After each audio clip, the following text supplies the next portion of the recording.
কোরআন নাজিল হওয়ার কারণে, রহমতের নবীর উপরে কোরআন নাজিল হওয়ার কারণে এই রমজান মাস এত বরকতের মাস। প্রথম 10 দিন রহমত ওই বান্দার উপরে আসবে যে বান্দা রহমত তালাশ করার জন্য আল্লাহর ঘরের দিকে দৌড়ায়। সলাত নিয়ামত দরুগত চার দুরুদ ও তসবিহ ও রহমত ইস্তিগফার। প্রথম রহমত 10 দিন, রমজানের 10 দিন রহমত। এই রহমত ওই ব্যক্তির জন্য যে ব্যক্তি রহমত তালাশ করবে, রমজানের জন্য প্রস্তুতি গ্রহণ করবে, পবিত্র গ্রহণ করবে, পবিত্র মন নিয়ে রমজান মাস তালাশ করবে, সেহরিতে শরীক থাকবে, ইফতারিতে থাকবে, তারাবির নামাজ করবে, তাহাজ্জুদ করবে, কোরআন তেলাওয়াত করবে, গরিব মিসকিনদেরকে দান করবে। এই বান্দা তওবা করবে, আল্লাহ তাআলা এই বান্দার জন্য রহমত বরাদ্দ রেখেছে। শুধু রমজান মাস রহমতের মাস, প্রথম 10 দিন রহমত, এই কথা শুনলাম, শুনে চলে গেলাম। এই কথার উপরে রহমত আসবে না। রহমত তালাশ করতে হবে। রহমত কি করতে হবে? তালাশ করতে হবে। রহমত কেমনে তালাশ করবেন? যখনই চাঁদ দেখবেন নিজেকে প্রস্তুতি নিয়ে নেবেন, একটা তারাবি যেন মিস না হয়। ও আল্লাহ, তুমি তৌফিক দিয়ে দিও, সব তারাবির নামাজ যেন করতে পারি। 20 রাকাত তারাবির নামাজ করা বলেন 20 রাকাত, না কম করবেন, আবার কম করার কোনো সুযোগ নেই। অনেকে 8 রাকাত করে চলে যায়, অনেকে 12 রাকাত করে চলে যায়, কিন্তু নামাজ হলো কয় রাকাত? 20 রাকাত নামাজ পড়বেন। সেহরির সময় একটু আগে উঠবেন, তাহাজ্জুদ নামাজ পড়বেন। তাহাজ্জুদ নামাজ পড়ে নাযালা আলাইহিমুস সাকিনা, ওই তাহাজ্জুদের নামাজের মধ্যে আপনার উপরে আল্লাহর রহমত বর্ষণ হবে। ইফতারের সময় রহমত বর্ষণ হয় তারাবির নামাজের মধ্যে, আবার সেহরির মধ্যে, সব জায়গায় রহমত নাজিল হয়। আপনি শুধু রহমত শুনলেন, ওয়াজে শুনলেন, আর রহমত মনে করলেন, কিন্তু আসবে না। যতক্ষণ না পর্যন্ত আল্লাহর বিধানগুলোকে আপনি না মানবেন, যতক্ষণ পর্যন্ত আল্লাহ তাআলার রহমতের কাজ না করবেন, ততক্ষণ পর্যন্ত আপনার আমার উপরে রহমত আসবে না। বাবা মা যদি থাকে গো, বাবা মার কাছ থেকে মাপ চাইয়া নেবেন, ক্ষমা চাইয়া নেবেন। এ পর্যন্ত যত ভুল করেছি মাফ করে দিও। রমজানে রোজা রাখতেছি, রোজার মধ্যে যদি আপনি বাবা মার মনে কষ্ট থাকে, তাহলে কোনো দিন আপনার রোজা ইবাদত আল্লাহর দুয়ারে কবুল হবে না। বাবা মার কাছে ক্ষমা চেয়ে নিতে হবে, পাওনাদারের কাছে ক্ষমা চেয়ে নিতে হবে। সব জায়গা থেকে ক্ষমা চেয়ে যদি আপনি আল্লাহর দরবারে আসেন, তাহলে আল্লাহ তাআলার পক্ষ থেকে আপনাকে ক্ষমা করে দিবে। ক্ষমা চাইতে হবে, এটা লজ্জার কিছু না, ছোট হওয়া না। আপনি যদি পাহাড়ে উঠতে চান, তাহলে নিচের দিকে তাকায়া পাহাড়ে উঠতে হবে, উপরের দিকে তাকায়া পাহাড়ে উঠা যায় না, কারণ পা পিছলাইয়া পড়লে আপনি নিচে চলে যাবেন। এজন্য মেবায়াত গুদার কে বেইলমে নতু খুদারা সেনার। মোম জ্বালাইলে পরে নিজের গুলে নিচের দিকে যায়, কিন্তু আলো দেয় জগৎকে। আপনি মোমের মতন হন, দামি হন, তাহলে আপনি আল্লাহর দরবারে মানুষের কাছে মাপ চাইলে, বাবা মার কাছে মাপ চাইলে, ঝগড়া করেছেন প্রতিবেশীর সাথে মাপ চাইলে আপনার ইজ্জত কমবে না, বরঞ্চ আল্লাহ তাআলা আগে যিনি সালাম দেন, আগে যিনি ক্ষমা চান, আগে যিনি নিজেকে ছোট মনে করেন, আল্লাহ তাআলা ওই বান্দার ইজ্জতকে দুনিয়া আখিরাতে বড় করে দেয়।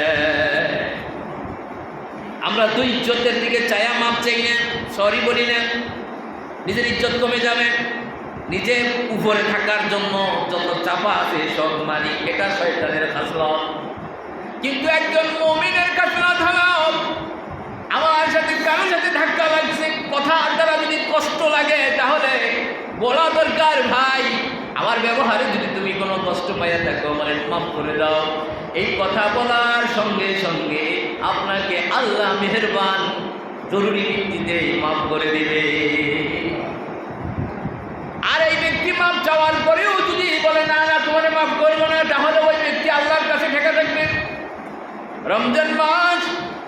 রমজান মাসের একেবারেই ঠিক শাবানের শেষ জুমা আপনি আজ থেকে প্রস্তুতি নেন।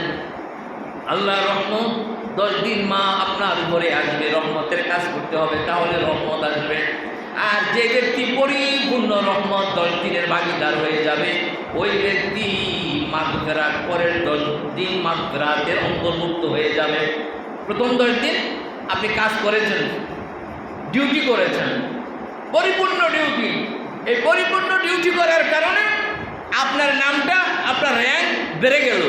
আপনি র্যাঙ্ক বেড়ে আপনার নামটা মাগফিরাতের যারা, মাগফিরাতের দাবিদার যারা, মাগফিরাত পাওয়ার যারা, একেবারে আল্লাহর খাস মেহমানদের কাতারে আপনার নাম লেখা হয়ে গেল। সুবহানাল্লাহ।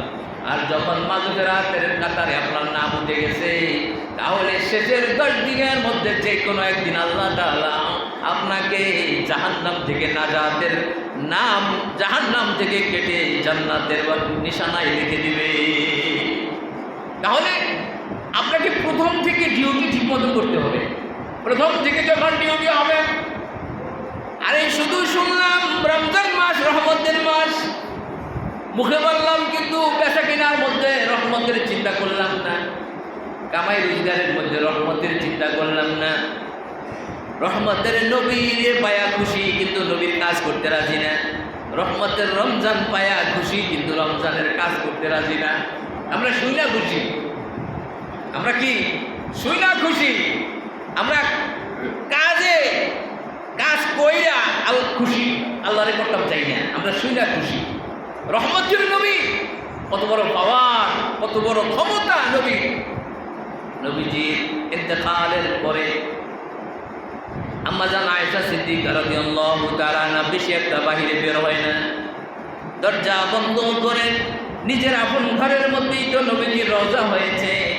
এজন্য তিনি নিজের ঘরের মধ্যে একা একা, পাশেই বাবা আছেন, হ্যাঁ, রহমতের নবী আছেন, পাশেই বাবার কবর হবে। এই নানান চিন্তা ভাবনাগুলি তার মাথার ভিতরে, ওই জায়গায় ইবাদতে মশগুল, তিনি ইবাদত বন্দেগী করতেছেন। হঠাৎ করে বাহিরে কিছু মানুষের শব্দ তিনি শুনতে পাইলেন, কারা গো? তখন তাকে বললেন যে আপনি দোয়া করেন আরবের মধ্যে যেন বৃষ্টি আসে, মরুভূমিতে হাহাকার, কোনো বৃষ্টি নাই, কোনো বৃষ্টি নাই। তখন তিনি বললেন আমি আমি কি দোয়া করব? তোমরা নবীজির রওজায় আসছো, একটা কাজ করো। নবীজির রওজার উপরে তখন বিল্ডিং ছিল না, বিল্ডিং ছিল না, ওই ঘরের যে ছানি ছিল খেজুরের পাতার, একটু ফাঁক করে দাও, একটু ফাঁক করে দিলেন। ফাঁক করে দেওয়ার সঙ্গে সঙ্গে আকাশ থেকে বৃষ্টি নাজিল হয়ে গেল। লোকেরা জানতে চাইলেন এত তাড়াতাড়ি কেমনে বৃষ্টি আসা সম্ভব? তখন আম্মা জান আয়েশা সিদ্দিকা রাদিয়াল্লাহু তাআলা আনহা বললেন, তোমরা যখন নবীজির রওজাটাকে খুলে দিলা, তোমরা দেখতে পাও নাই, আমি দেখতে পেয়েছি। নবীর রওজা থেকে একটা নূরের চমকের তাজাল্লি আরশে আজিম পর্যন্ত লেগে গেছে। এই রহমতের নবীর রওজা থেকে নূরের রোশনি যখন আকাশের দিকে উঠলো, তখন আকাশ থরথর করে কাঁপতে শুরু করলো। আল্লাহ তাআলা জিজ্ঞাসা করলেন, তোমাদের কাঁপার কারণ কি? তখন আকাশ বলে, আল্লাহ গো, এই আকাশ নবীজি নূরের তাজাল্লিতে না জানি আমরা জ্বলে ছারখার হয়ে যাই। তাড়াতাড়ি জমিনে তুমি বৃষ্টির হুকুম করো। আকাশের কান্না আল্লাহ তাআলা জমিনে এবারে বৃষ্টি বর্ষণ করে দিলেন। সুবহানাল্লাহ বলেন। এই নবী কোরআন নিয়ে আসছে রমজান মাস আপনার জন্য রহমত।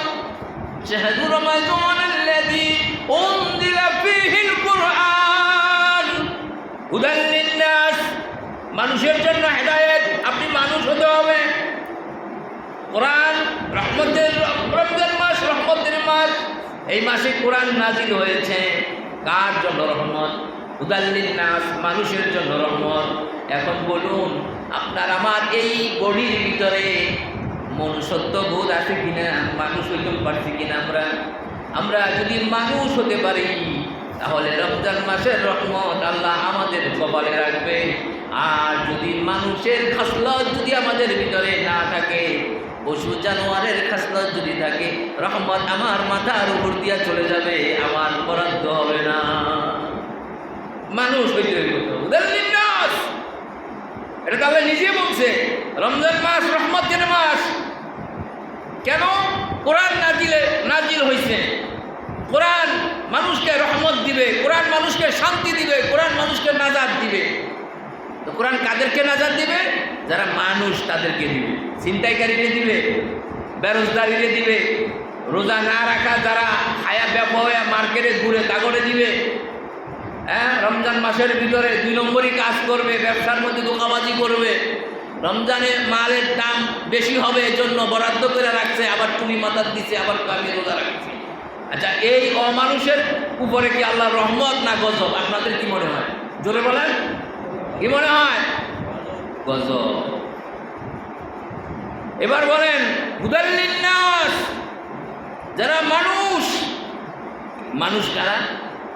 যারা আমি একজন মানুষ হইয়া আপনার সুখে সুখী, আপনাদের দুঃখে দুঃখী হওয়ার মন মানসিকতা যতক্ষণ পর্যন্ত আমার মধ্যে না আসবে ততক্ষণ পর্যন্ত আপনি নিজেকে মানুষ মনে করতে পারবেন না। কারণ আপন চিনে না, মায়া নাই, দয়া নাই, ইনসাফ নাই। এরা কারা? পশু জানোয়ার। এরা কারা? পশু জানোয়ার। আর মানুষকে আল্লাহ আকল দিছে, দিমাগ দিছে, বুদ্ধি দিছে, বিদ্যা দিছে, ধৈর্য ধারণ করার ক্ষমতা দিছে, ন্যায় অন্যায় বুঝার ক্ষমতা দিছে, ইনসাফ দিছে, সত্য কথা বলার ক্ষমতা দিছে।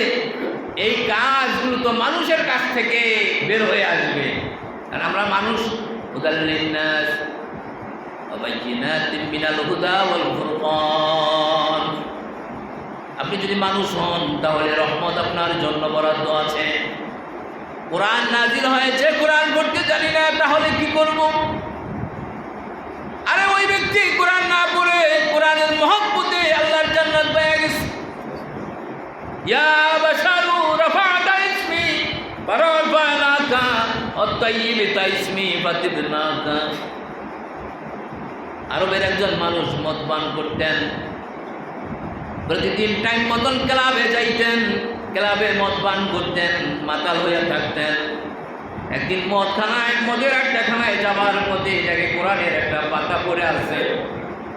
কোরআনের পাতা রাস্তাঘাটে পাওয়া যায়।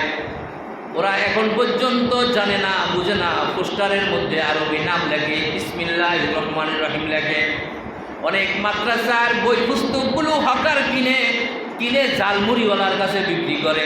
আহারে নাদান মুসলমান জালমুড়ি খায়া ওই কাগজদারি ডাস্টবিনে বালাইয়া দেয়। মানুষ পাড়ায় কুকুর প্রসাব করে। জাহান্নামে যাওয়ার জন্য এই একটা গুনাহ যথেষ্ট হয়ে যায়। কেমন মুসলমান এখনো কোরআন কোথায় পড়ে থাকবে? কোরআনের পাতা দিয়া ঝালমুড়ি বেচে, পানের দোকানদার পান বেচে, সূরা লেখা, কোরআনের আয়াত লেখা, কালেমা লেখা, এগুলো মানুষ পায়খানার মধ্যে ফেলায়, প্রস্রাবখানার মধ্যে ফেলায়। এরপরে কয় আল্লাহ জান্নাত চাই, জান্নাত চাই। একটা জ্ঞান করে আল্লাহ দিল না। এই কাগজটারে তুই কেমনে রাস্তার মধ্যে বালাইলি? আসে না? নাই এরকম? কি বলেন? এজন্য লেখা নিষেধ।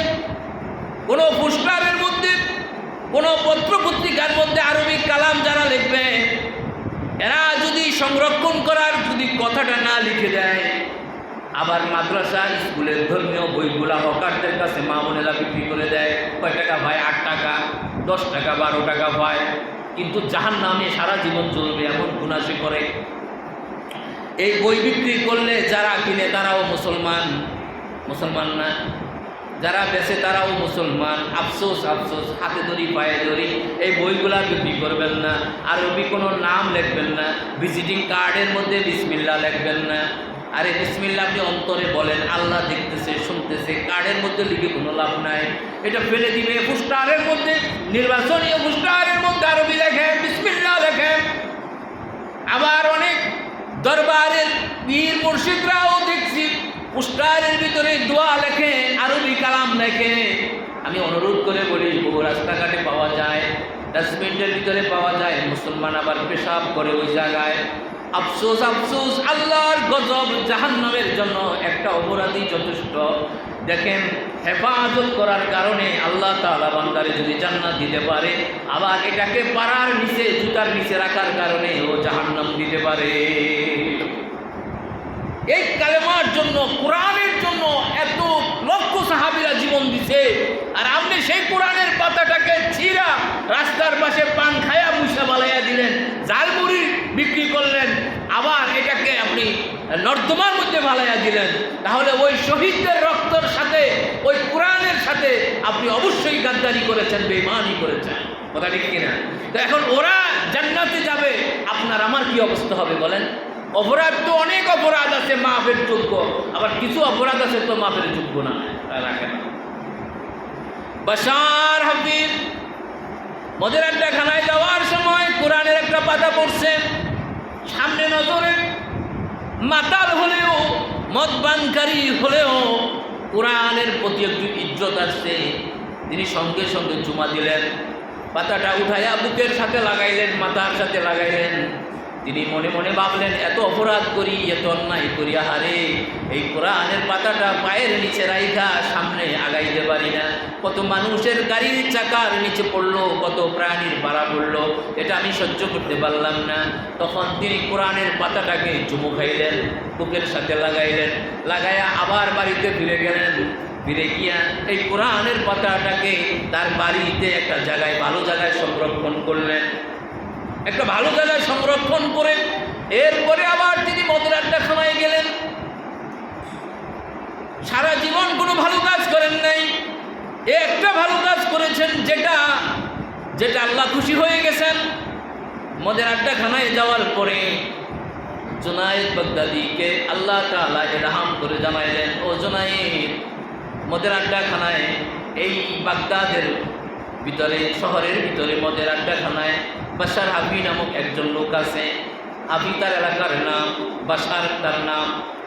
ওই ব্যক্তিকে তুমি বের করে নিয়ে আসো। জুনায়েদ বাগদাদি রহমতুল্লাহ আলাইহি একেবারে মদ এবং যেখানে ক্লাব তার ভিতরে ঢুকে পড়লেন। দারওয়ান চিনিও বাধা দেয় নাই। জানি না কোন কারণে জুনায়েদ বাগদাদির মতন লোক এখানে হাজির হয়ে গেল।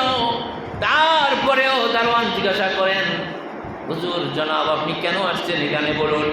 হুজুর জুনায়েদ বাগদাদি বলেন, জলদি ভিতরে যাও, বাশার হাফি নামে একজন লোক আছে, দেখো সে কি করে। সে ঘুরে এসে বলল, হুজুর এমন মাতাল অবস্থায়, অচেতন অবস্থায় টেবিলের উপরে শুয়ে রয়েছে, তারে তো আনা যায় না। আল্লাহর ওলি নিজেই গিয়া হাতে ধরে তাকে বাহির করে নিয়ে আসলেন। জুনায়েদ বাগদাদি যখন আওয়াজ দিলেন, বাশার হাফির চোখ খুলে গেল। জুনায়েদ বাগদাদিকে দেখে তিনি লজ্জিত হয়ে গেলেন, কোনো কথা বললেন না, বের হয়ে আসলেন। হযরত জুনায়েদ বাগদাদি তার হাত ধরে মাঠের ভিতরে নিয়ে আসছেন, এনে ছেড়ে দিলেন, কিন্তু কিছুই জানেন না কেন আল্লাহ তাআলা বাহিরে আনতে বললেন, আমি জানি না। হযরত জুনায়েদ বাগদাদি সিজদায় পড়ে আল্লাহকে জিজ্ঞাসা করেছেন, আল্লাহ আমি আমার কাজ করেছি, বলুন কেন আনছেন। তখন আল্লাহ তাআলা আওয়াজ দিয়া বললেন, ইয়া বাশারু রাফা'তা ইসমি ফারাফা'নাকা ওয়া তাইয়্যিবতা ইসমি ফাতিবনাকা। আল্লাহু আকবার বলেন, আল্লাহু আকবার। জুনায়েদ বাগদাদিকে বললেন, হ্যাঁ জুনায়েদ, এই বাশার নাফাক, মদ খায়, গুনাহগার, পাপী, কোনোদিন আমি তার দিকে তাকাইতাম না, আমার রাগ ছিল। কিন্তু গতকালকে এই মদের আড্ডাখানায় আসার আগে রাস্তার মধ্যে আমার নামের কালাম পথের মধ্যে ছিঁড়া দেখেছে। সে চুমু খায়া উঠায়া এটাকে বাড়িতে সংরক্ষণ করে রেখেছে। ও জুনায়েদ রে, আমার বান্দার ভালো কোনো কাজকে তো আমি অমূল্যায়ন করতে পারি না। এই ভালো কাজটাকে আমি আল্লাহ এত পছন্দ করেছি, আমি আজ থেকে বাশারের নাম মদখানার আড্ডা থেকে মুছে ওলি আল্লাহর দপ্তরে লিখে দিলাম। ফাতিবনাকা ওয়া তাইয়্যিবতা ইসমি ফাতিবনাকা। আমার নামের সম্মান যে করলো, আমার কালামের সম্মান যে করলো, আমি আল্লাহ তারে সম্মানিত না করে আর থাকতে পারলাম না, আমি তারে মাফ করে দিলাম। রমজান মাসে কোরআন নাজিল হয়েছে। বলতে চাই, আপনারা যারা কোরআন জানেন না, আপনারা রমজানের রোজা রাইখা একটু সময় বুঝবেন, যদি দিনে কখনো পারেন, জোহরে অথবা আসরে অথবা কোনো একটা টাইমে বসবেন, মসজিদের ইমাম সাহেবের কাছ থেকে একটা সূরা মুখস্থ করে যাইবেন। ও মিয়া, 3 বার যদি সূরা ইখলাসটা পড়ে শুনে যান, আল্লাহ তাআলা রমজানের ভিতরে বাহিরে 1 খতম কোরআন আর রমজানের ভিতরে 70 খতম কোরআনের সওয়াব দিয়া দিবে। কি করবেন বাহিরে যায়? রমজানের প্রথম দিন রহমত, আর রহমত তো আমি কাজ করলেই না আমার উপরে রহমত আসবে। আমি যদি রহমত তালাশ করি তাহলে আমার উপরে রহমত আসবে। রহমতের 10 দিন যদি আমি ঠিক মতন ডিউটি করতে পারি, আমার আল্লাহ তাআলা যদি একবার রাজি হয়ে যায়, তাহলে রমজানের পরের 10 দিনে, মাঝখানের 10 দিনে আপনাকে মাগফিরাতের কাতারে উঠাইয়া দিবেন। অর্থাৎ আপনি ক্ষমা পাওয়ার যোগ্যতা আপনি পাশ করেছেন। সুবহানাল্লাহ। আর ওই 10 দিন যদি ক্ষমা পাওয়ার যোগ্যতার কারি যত আল্লাহর বান্দারা আছে, যত হাজি গাজিরা আছে, ওদের সাথে যদি আপনি ওই 10 দিনও পালন করতে পারেন, তাহলে আশা রাখবেন শেষের 10 দিনে আপনার তামাম জীবনের গুনাহ আল্লাহ মাফ করে নাজাত দিয়া দিবে। এই হলো রমজান। রমজানের ইফতারির মধ্যে বরকত, সেহরির মধ্যে বরকত। একা একা ইফতারি করবেন না, আপনি কাউকে না কাউকে সাথে নিয়ে ইফতারি করবেন। আপনি মেহমান নিয়ে যদি দস্তরখানা বিছান, ইফতারি করে যদি মেহমানদারি করান, হযরত ইব্রাহিম খলিলুল্লাহ আল্লাহ তাআলার এত খলিল হইলেন কেমনে? তিনি, তার একটা অভ্যাস ছিল, সে কোনোদিন মেহমান ছাড়া খাইতেন না। হঠাৎ একদিন নামাজ পড়ে দেখেন কোনো মেহমান নাই, বাহিরে গিয়া দেখে রাস্তা দিয়ে একটা লোক যাচ্ছে, তারে ধরে নিয়ে আসলেন, আমার সাথে খাও। তিনি খাইলেন, খাইতে বসলেন, কিন্তু বিসমিল্লাহ বলেন নাই। তিনি বলেন, আমি বিসমিল্লাহ কেমনি কই, আমি তো মুসলমান না। ইব্রাহিম খলিলুল্লাহ ধমক দিয়া তারে একেবারেই উঠাইয়া দিলেন, উঠে গেলেন। এই মিয়া, বিসমিল্লাহ নাই, মুসলমান না, আমার সাথে তুমি খাইতে বসলে আগে বলবা না? উঠে গেছে। আল্লাহ তাআলা জিবরাইল পাঠিয়ে দিয়া বলছে, বিসমিল্লাহির রহমানির রহিম। রহমান, আমি तमाम দুনিয়ার ইহুদি, খ্রিস্টান, নাসারা, বৌদ্ধ, গুনাহগার, পাপী সবার জন্য রহমান, কিন্তু ইমানদারের জন্য খাসভাবে আরেকটা আছে, হলো রহিম। রব্বিল আলামিন, আমি तमाम জাহান পালি, ওরও আমি খাওয়াই। আপনি উঠিয়ে দিলেন কেন? যারা আমি খাওয়াই সবসময়, তারে বাতাস দিয়া পালি, মায়ের গর্ভে খাওয়াইছি, মার দুধ খাওয়াইছি, বড় করছি, এখন আপনি উঠিয়ে দিলেন, একবেলা খাওয়াইতে পারলেন না। আমি तमाम বছর খাওয়াইতে পারি, আপনি একবেলা খাওয়াইতে পারলেন না। দৌড়াইয়া গিয়া তারে মাপ চাই আবার আনছে, ভাই ভুল হয়ে গেছে, তুমি মাফ করে দাও। আমার আল্লাহ তোমার এই বয়স পরিমাণ খাওয়াইয়া বড় করছে, আল্লাহ আমারে কইছে যে একবেলা কি আপনি খাওয়াইতে পারেন না? তখন ওই ব্যক্তি কয়, আল্লাহ এত রহমান, এত দয়ালু, তাহলে আপনি আমারে আগে কালেমা পড়াইয়া মুসলমান বানাইয়া দেন। সুবহানাল্লাহ। তিনি মুসলমান হয়েছেন, ইব্রাহিম খলিলুল্লাহর সাথে খাইছেন। না, আমরা দরজা বন্ধ করে খাই। একা একা যদি খেতে চাও, দরজা বন্ধ করে খাও। আমরা কি করি? দরজা লাগাইয়া দেই। নবী বলছেন, যদি তোমার ঘরে কখনো গোশত পাক হয়, পিঠা পাক হয়, ঝোল একটু বাড়াইয়া দিও, যেন প্রতিবেশীর বাড়িতে একটু বাটিতে দিতে পারো। ঝোল কি করে দিতে কইছে? বাড়াইয়া দিতে কইছে। আলু বাড়াইয়া দিতে কইছে। 1 টুকরা গোশত, 3 টুকরা আলু, একটু ঝোল যেন দেওয়া যায়। আর আমরা এখন রীতিমতো ঝোল ছাড়া কালো ভুনা, শুকনা ভুনা, দরজা বন্ধ করো। জনমের খাওন খাও, দান দক্ষিণা, এগুলো আমাদের রমজান মাসে অনেকটা কমে আসছে না? অনেক মসজিদ ইফতারি হয় না। আবার ইফতারি হইলে প্রথম কিছু টাকার পাওয়া যায়, পরে আর পাওয়া যায় না। কত মুশকিলে আনছি আমরা। ইসলাম আইসিইউতে আছে। ইসলাম কই আছে? আইসিইউতে আছে। আমরা মুসলমানরা এটারে কি বলবো, কোবাইতে বাংলা ভাষা যেটা মনে করেন, আমরা এটারে ইসলামের ধর্মটারে আমরা এখন খালি নিঃশ্বাসটা কোনো রকম ধর্মের আছে, কোনো রকম আল্লাহ বাঁচে আছে।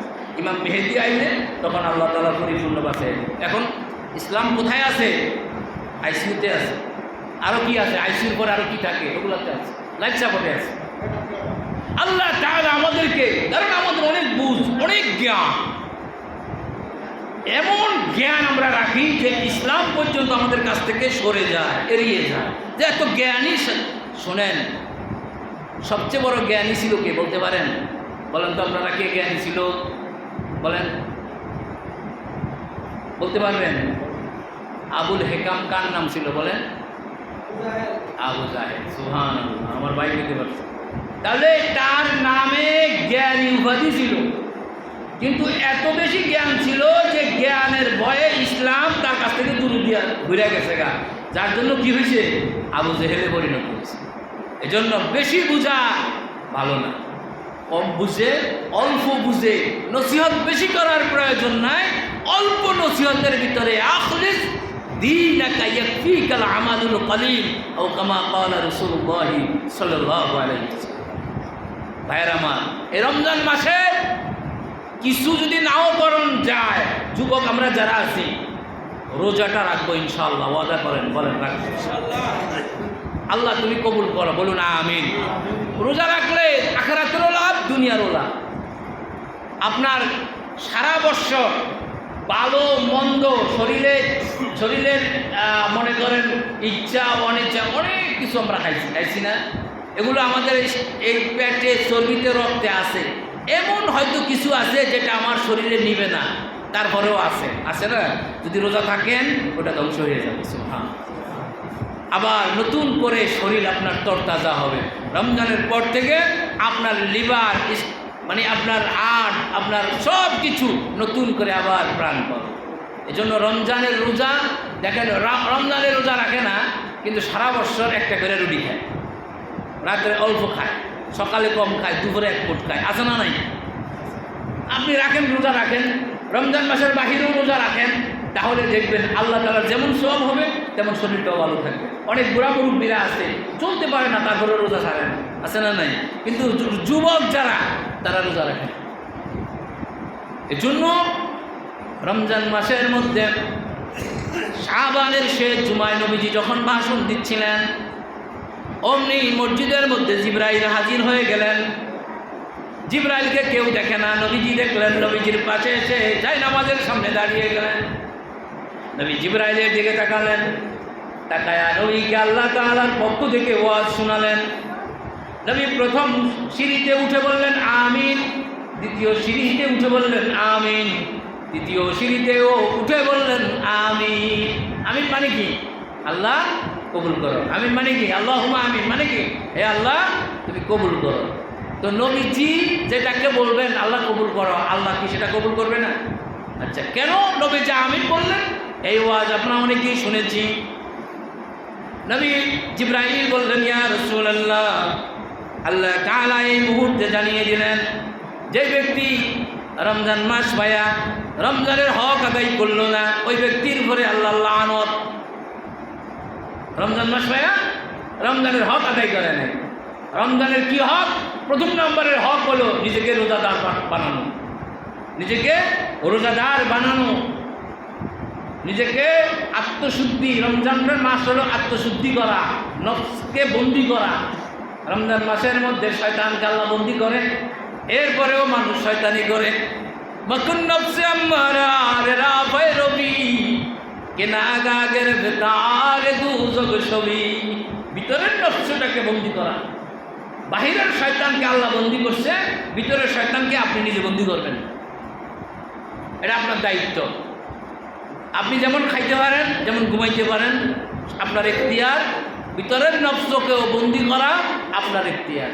যখন আপনি ভিতরের নফসকে বন্ধ করবেন, তখন আল্লাহ তাআলা আপনাকে ডাক দিয়া বলবে, ইয়া আইয়ুহান নাফসুল মুতমাইন্না ইরজিই ইলা রাব্বিকি রাদিয়াতাম মারদিয়া ফাদখুলি ফি ইবাদি ওয়াদখুলি জান্নাতি। সুবহানাল্লাহ। হে আমার বান্দা, তুমি তোমার নফসটাকে বন্দি করেছ, খারাপ নফসকে বন্দি করেছ, ভালোটাকে তুমি আগিয়ে দিলে, তোমার জন্য জান্নাত আমি আগাইয়া দিলাম। আল্লাহ তাআলা জান্নাতের রাস্তা খুলে দিবেন। তো রমজান মাসের ভিতরে রমজান পায়া রমজানের হক আদায় না করলে আল্লাহ লানত। আমরা লানত চাই না, আল্লাহর দয়া চাই, রহমত চাই, বলুন আমিন। এজন্য সর্বপ্রথম ফরজ রোজাগুলো আমরা রাখবো ইনশাআল্লাহ। রোজাদারের সাথে ইফতারি করব, সকলে মিলে এক জামাতে 20 রাকাত করে তারাবির নামাজ পড়ব। একটু কষ্ট করব, 12টা-11টা মাস আমি আমার মন মতন খাটাইলাম। একটা মাস একটু আল্লাহ পাকের হুকুমের মধ্যে থাকি, তাহলে রমজানের ঈদের মধ্যে বেগুনা মাসুম হইয়া আল্লাহ তাআলা ঈদের মাঠ থেকে আমাকে বাড়িতে পৌঁছায় দিবেন। ভালো লাগবে না? তখন আপনি গুনাহগার, বেগুনা মাসুম। রমজানের রোজা রাখবো, তারাবি করব, ইফতারি জামাতের সাথে করব, ইচ্ছা অনুযায়ী সাধ্য অনুযায়ী দান সদ্গা করব, বাবা মার সাথে ক্ষমা চেয়ে নিব, আত্মীয় স্বজনের সাথে ক্ষমা চেয়ে নিব, আল্লাহ তাআলা ক্ষমা করে দিবেন। পরের সিঁড়িতে যখন নবী দাঁড়াইছেন তখন বলে ইয়া রাসূলুল্লাহ, যে ব্যক্তি বাবা মা পাইছে অথচ বাবা মার সাথে নাফরমানি করছে, বাবা মা পাইছে বাবা মার সাথে নাফরমানি করছে, হয় বাপেরে পাইছে না হয় মায়েরে পাইছে না দুইজনেরে পাইছে, নাফরমানি করছে, এমন নাফরমান সন্তানের উপরে আল্লাহর লানত, বলুন নাউযুবিল্লাহ। যদি থাইকা থাকি তাহলে এখনই আজকের ভিতরে বাবা মা যদি থাকে তাহলে মাপ চাইয়া নিব, আর না থাকলে অসংখ্য পরিমাণ জিয়ারত করব, দান করব, ক্ষমা চাইব বাবা মা যদি মরে থাকে। এখন বাবা মার জন্য আপনি যেমন টাকা পাঠাইয়া বাবা মারে আগে বাড়িতে দিতেন, এখন নেক কামাই আপনার তাদের আপনি পাঠাই দিব। ইয়াদউ সালিহুন ইয়াদউ লাহু, এজন্য আপনাকে তারা জন্ম দিয়া কষ্ট করে বড় করছে, যেন কবরে তারা আপনার সওয়াব পায়, আপনি সওয়াব দিবেন। যদি আপনি দেন তাহলে আল্লাহ তাআলা আপনার ইন্তেকালের পরে আপনার সন্তানেরও দিনদার বানায়া ওই যে বাপমার জন্য সওয়াব পাঠাইছেন ওটা আবার আপনার সন্তান দিয়ে আল্লাহ তাআলা পূরণ করে দিবেন। আর যদি আপনি না করেন আপনার সন্তানও এরকম জাহেল হবে যে আপনি কবরে থাইকা আফসোস করবেন, যেমন আফসোসটা আপনার বাপে করছে, যেমন আফসোস আপনার মায়ে করছে, আমার মায়ে করছে, আমার বাবা। এটা কর্তব্য করতে হবে, রমজান মাসে আপনি করবেন। এরপরে নবীজি তৃতীয় সিঁড়িতে দাঁড়ালেন, দাঁড়িয়ে বললেন আল্লাহুম্মা আমিন, আল্লাহ কবুল করো। সেটা কি? ইয়া রাসূলুল্লাহ, যারা আপনার নাম শুনছে, আপনার নাম শোনার পরে সাল্লাল্লাহু আলাইহি সাল্লাম বলে নাই, মুখটারে বন্ধ করে রাখছে, কৃপণতা করছে, বখিলি করছে, ইচ্ছা করে পড়ে নাই, ওদের উপরেও আল্লাহর লানত, নাউযুবিল্লাহ বলেন। দেখেন কত বড় ওয়াজ আল্লাহ করছে, জিবরাইলের মারফতে নবীজি আমিন কইছে। এই তিনটা কথা যদি মাইনে আমরা চলি আমাদের আর কোনো ওয়াজের দরকার নেই। এই তিনটা যদি মানি তাহলে আল্লাহ তাআলা আমাকে আপনাকে মাফ করে দেবেন। আমিন ওয়া তৌফিক ইল্লা বিল্লাহ। যারা সুন্নাত করেন এসে দেখা